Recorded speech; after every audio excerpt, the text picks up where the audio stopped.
আজ অবশেষে পৌঁছালাম ৪৯তম ইন্টারন্যাশনাল কলকাতার বইমেলাতে। ছোটোবেলা বাবার হাত ধরে আসতাম, আজ একাই এসেছি। তবে এই টেকনোলজির যুগেও বইমেলা বা বইয়ের সমাদর এক বিন্দুও কমেনি। দেখে খুব আপ্লুত হলাম। ছোট থেকে বড় সকলেই যেন একই জায়গায় মিলেমিশে একাকার হয়ে গেছে। এবছরের থিম আর্জেন্টিনা, তার সাথে এখানে হচ্ছে বাঙালির গর্ব, বাউল গান, সাংস্কৃতিক নানাবিধ অনুষ্ঠান।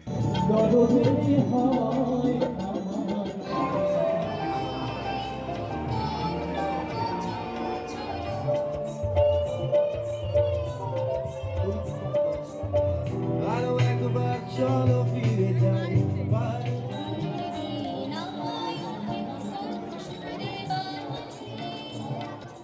আগামী বছর বইমেলা ৫০তম, মানে গোল্ডেন জুবলি বছর।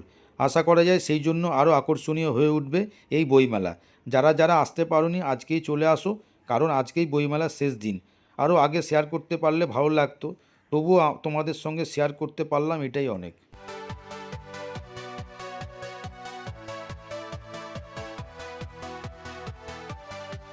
সাংবাদিকতা এখন কি শুধুই ভিডিও নির্ভর, মানে ভিডিও তোলার ওপরই ডিপেন্ড করে দাঁড়িয়ে আছে?